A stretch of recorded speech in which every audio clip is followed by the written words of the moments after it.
Hello guys! Welcome to my YouTube channel. Sa video ito ay ating sasagutin ang mga katanungan mula sa ating comment section. Bago ang lahat, kung bago ka pa lang sa aking channel, don't forget to subscribe to my YouTube channel. Pindutin lamang po ang subscribe button na inyong makikita sa inyong mga screen. Disclaimer lang po, ang lahat ng impormasyon na aking ibabahagi sa video ito ay batay lamang po sa kasalukuyang patakaran ng PhilHealth. Tanong ko lang po, paano po ba kumuha ng PhilHealth Indigent? Last hulog ko noong 2022 pa. Dati po akong employed pero wala na po akong work mula 2022 hanggang ngayon. Sana po ay masagot. So yan po ang kanyang katanungan, yan po ang ating sasagutin sa video ito. Ang tanong niya po ay paano po siya mag-update mula employed to indigent category. Dahil nga nawala na po siya ng trabaho at wala na siyang kakayahang magbayad, so ngayon nais niya pong kumuha ng PhilHealth Indigent. So paano po ba yung process nito? So keep on watching dahil sa video ito ay ibibigay ko po sa inyo yung mga tips at saka yung step by step process natin, paano yung procedure, no? Number 1 requirements po natin kapag tayo po ay magpapa-update, kailangan po natin kumuha ng Certificate of Indigency. Ito po ay makukuha sa inyong barangay. Magdala po kayo ng inyong valid ID, ng inyong birth certificate at marriage contract. Sabihin nyo po kung ano po yung purpose ninyo, kung para saan nyo po gamitin yung Certificate of Indigency. Sabihin nyo lang po ang purpose na gagamitin ninyo para sa inyong PhilHealth. Take note ha, yung pagkuha natin ng Certificate of Indigency ay kailangan yung ID natin ay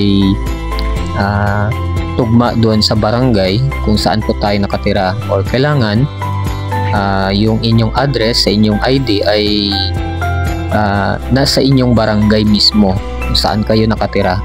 So number 2 requirements ay Certificate of Financially Incapable.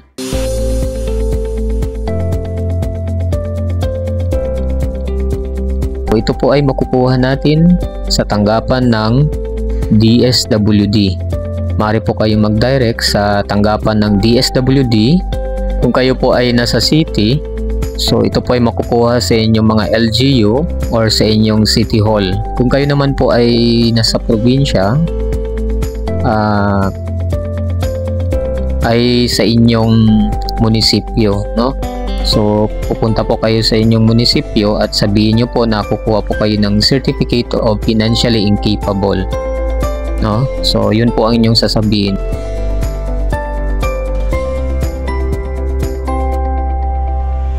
Kung kayo po ay may pasyente, ipakita lamang po ang Certificate of Confinement or yung medical certificate po na patunay na kayo po ay may pasyente. At kung kayo naman po ay may operation, ipakita lamang po yung inisyu ng inyong doktor na referral, no? Kung kayo po ay magpapa-opera or meron kayong schedule for surgery. So dadalhin nyo rin po yung certificate na kinuha ninyo sa inyong barangay at yung valid ID po ninyo na kung ano po yung ipinakita nyo sa barangay, at yun po yung papakita nyo sa DSWD.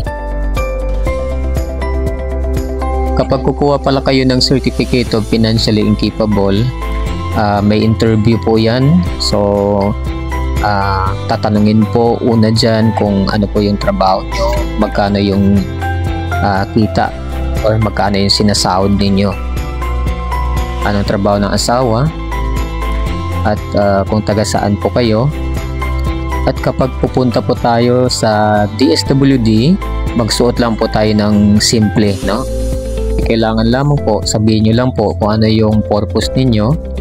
At hindi mo na kailangan pong magpaliwanag pa ng mahaba dahil once na pasok kayo sa requirements, qualified kayo sa assessment ng DSWD, ay mabibigyan po at ma-approve naman po kagad, at sa araw din po na yan makukuha nyo po yung Certificate of Financially Incapable.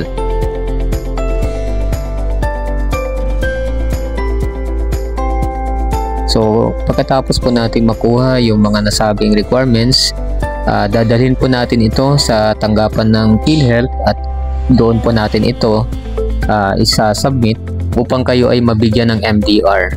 Papakita lamang po ninyo yung kinuha ninyong Certificate of Indigency at yung Certificate of Financially Incapable na inyong kinuha po sa DSWD.